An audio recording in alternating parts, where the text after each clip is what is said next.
After more than a decade of love, loss, and elegance, Downton Abbey has finally drawn its last curtain. But what if this ending wasn't just a goodbye? What if every farewell, every twist, every tear had a deeper meaning, one final message for the fans who've grown up with the Crawleys? The grand finale isn't simply an ending. It's a reflection on time itself. A reminder that even as the world changes, the heart of Downton Abbey, family, dignity, and hope, endures. So let's step back into those familiar halls one last time. The chandeliers may still sparkle, the corridors may still echo with laughter and memory, but everything has changed.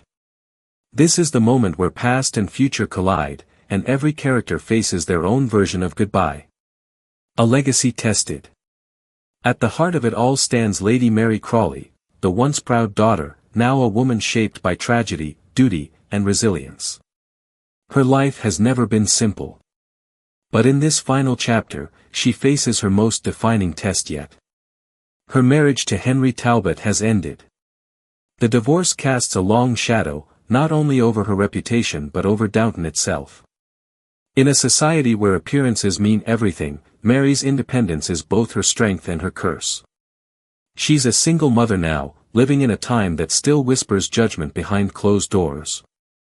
Yet there's something quietly revolutionary about her. Mary isn't running from the whispers anymore. She's standing still, head high, gaze steady, ready to lead. Her father, Robert Crawley, the Earl of Grantham, feels his years catching up to him. The weight of the estate, once his pride, now feels too heavy to carry. He looks at his daughter and sees the future, not the scandal. And for the first time, he's ready to let go. But stepping into her father's role isn't a simple inheritance. It's a battlefield of responsibility and self-worth. Can Mary preserve the spirit of Downton Abbey in a world that's already moving beyond it? Temptation and betrayal.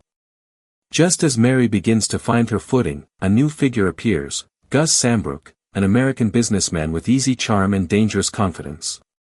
He seems worldly, confident, even fascinating.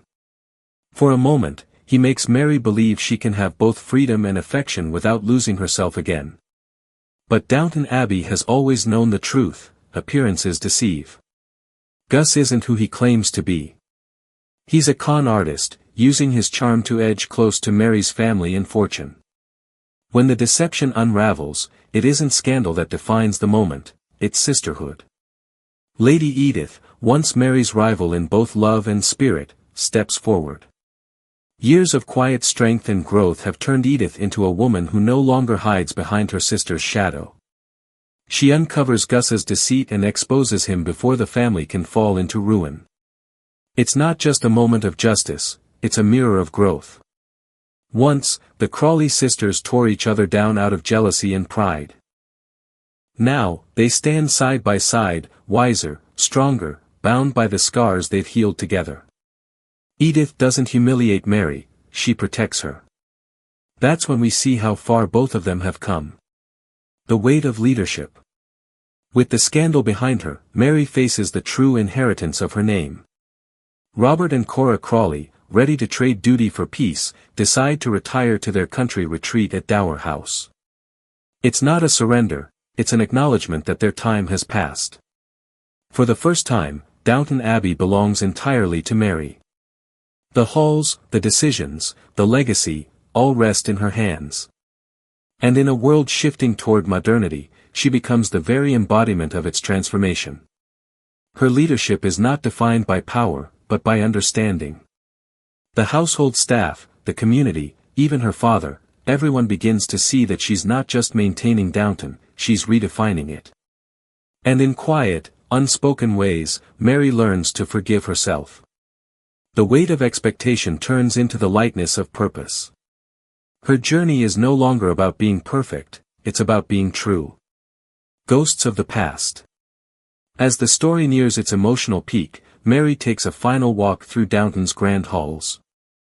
The silence feels sacred, filled with echoes of laughter, whispers, and the ghosts of those who came before. In her mind, she sees them, Sybil, her beloved sister, gone too soon, Matthew, her first husband, whose love shaped her soul, and Violet Crawley, the indomitable Dowager Countess, whose sharp wit and endless wisdom once guided every decision in this family. The past doesn't haunt her, it blesses her. The memories dance in the golden light as if time itself pauses to say farewell. For fans, this isn't just Mary's vision, it's a mirror of our own nostalgia. When Mary stands before the portrait of her grandmother Violet, the emotion is overwhelming. It's not just a farewell within the story, it's a tribute to Dame Maggie Smith, whose performance defined Downton Abbey's brilliance. Behind the scenes, actress Michelle Dockery admitted she could barely hold back tears filming that scene. Director Simon Curtis chose to weave in the familiar music from Matthew and Mary's love story, a melody that instantly pulls at the heart. It's one of those cinematic moments that feel almost alive, where fiction and reality blend into something unforgettable. The scene closes gently, not with finality, but with gratitude. Downton Abbey isn't ending, it's remembering. Every great story finds its strength not in how it begins, but in how it says goodbye. And Downton Abbey's farewells are not just endings, they're echoes of love, gratitude, and change. The Crawley family, once trapped by the expectations of lineage, now learns to embrace the freedom of choice. Robert and Cora Crawley, the anchors of Downton's legacy, finally allow themselves to breathe. After years of managing the weight of estate life, they choose something far more precious, peace. They move to the quiet serenity of Dower House, stepping away from the grandeur that once defined them. Robert, once a man who feared change, now welcomes it. He looks upon Mary not as a daughter to be protected, but as a woman capable of carrying the Crawley name into a new world.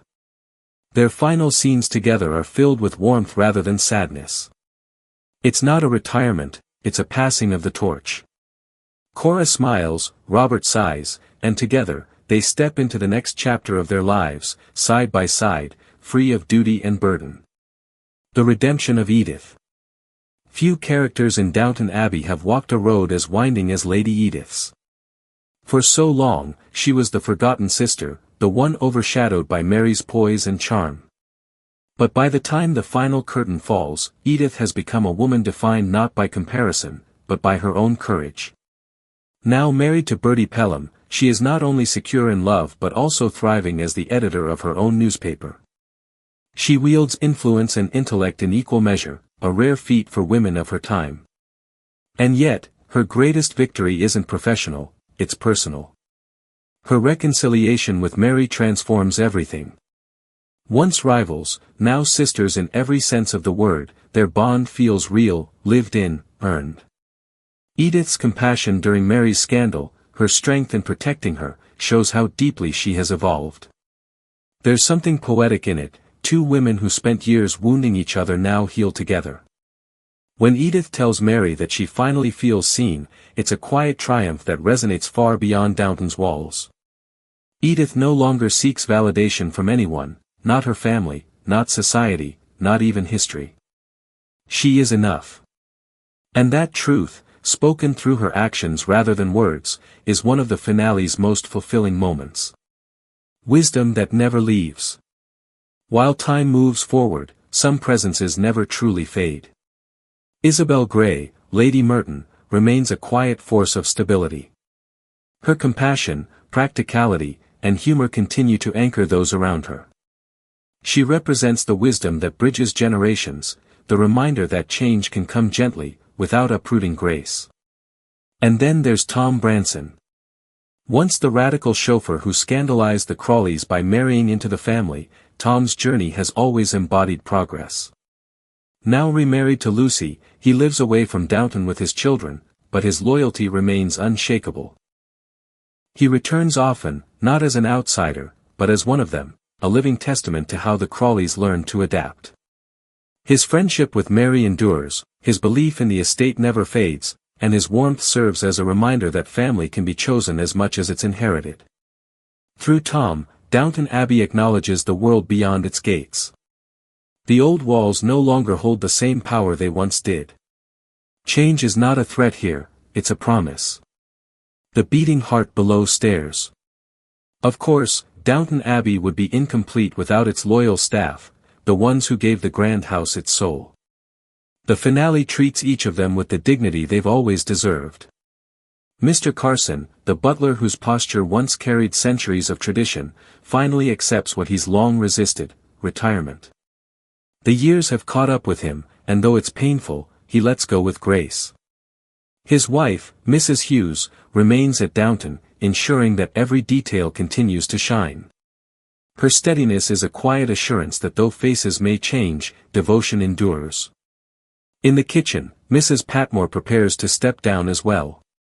Her humor and heart have long fed both the house and the audience. There's a tender, funny moment where she confides her worries about what retirement might bring: her husband, her future, her peace. But Mrs. Hughes reminds her gently that dignity doesn't end with duty. Mrs. Patmore leaves smiling, her legacy safe in the next generation's hands. And who better to inherit that kitchen than Daisy? From a timid young girl who once struggled to find her place, Daisy has grown into a confident and capable woman. When Mrs. Patmore hands her the title of head cook, it feels like watching a daughter graduate into her mother's shoes. Beside her stands Andy, her husband, now stepping into Carson's old role as butler. Together, they embody Downton's future, a partnership built not on hierarchy, but on love and respect. Their smiles, simple and sincere, remind us that the heart of Downton Abbey never belonged to its aristocracy, it belonged to the people who kept it alive. And then comes one of the most powerful transformations in Downton Abbey's entire history: Thomas Barrow. For years, Thomas carried the weight of secrecy and shame. His story was often lonely, filled with bitterness, misunderstanding, and isolation. In a world that refused to accept him, he learned to build walls, to hide behind sarcasm and schemes. But the finale gives him what he's always deserved: peace. When he returns to Downton, he isn't the cynical servant we first met. He's a man who has finally found love, acceptance, and freedom.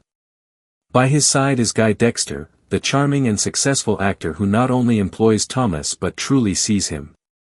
Their relationship, tender and unspoken for so long, now stands proudly in the open. The Crawleys welcome Guy into their home without hesitation.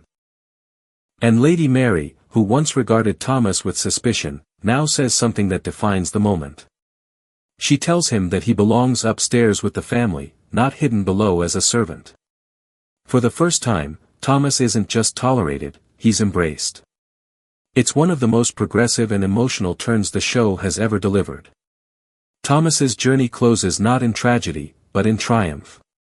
His pain has not been forgotten, it's been redeemed.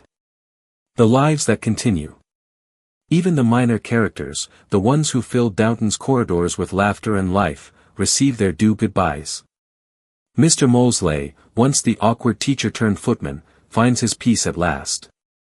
His dreams of writing screenplays might not have taken him to fame, but they gave him purpose.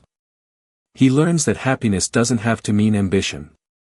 Sometimes, it's simply about choosing love and stillness. He settles down with Miss Baxter, his partner in both compassion and patience, and together they find quiet joy. Anna and John Bates, after enduring more pain than most couples could bear, finally get the life they always wanted. They move to Dower House with Robert and Cora, a place of warmth and comfort. Anna is expecting another child, and in a beautiful moment, she asks Lady Mary to be the godmother. It's a simple gesture that carries years of trust, gratitude, and affection. Upstairs and downstairs, every soul finds their balance. Every heart finds its rest. The final curtain. As the film draws toward its final moments, the tone shifts once more, from closure to reflection. Noel Coward appears briefly, inspired by the events at Downton to write what would become his celebrated play Private Lives. It's a clever wink to history, blending fiction and reality, reminding us that Downton Abbey has always lived at that intersection, between the real and the imagined, between nostalgia and progress. And then comes the montage. A quiet symphony of lives moving forward. Mary at the head of the estate, confident and calm. Edith and Bertie in their study, sharing a laugh over her next editorial. Robert and Cora walking through the gardens, hand in hand. Tom and Lucy surrounded by their children. Daisy and Andy bustling in the kitchen, laughter echoing through the halls. Thomas and Guy in London, smiling freely. Each glimpse feels like a thank you note. A reminder that endings are not about disappearance, they're about transformation. The meaning of goodbye. What makes Downton Abbey's grand finale so enduring is its refusal to bow to spectacle. There are no shocking deaths, no forced cliffhangers. Instead, it offers something rarer, closure filled with grace. Every storyline reminds us of what the series has always stood for. Family. Loyalty. Love. Change. Mary's leadership signals a future built on strength and adaptation. Robert and Cora's retirement proves that letting go can be noble, not sad. Edith's triumph celebrates persistence and self-belief. The servant's happiness honors the quiet dignity of ordinary lives. And Thomas's acceptance stands as a symbol of progress, a light that no longer hides in the shadows.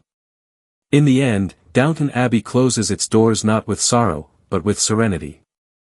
The music swells, the camera drifts through familiar rooms, and we realize something profound: Downton isn't just a house, it's a memory. A living echo of every smile, every heartbreak, every dream shared across generations. The story doesn't fade. It continues, softly, endlessly, in the hearts of those who loved it. As the final note lingers, the screen doesn't say, "the end." It says something far gentler. Thank you. For the laughter.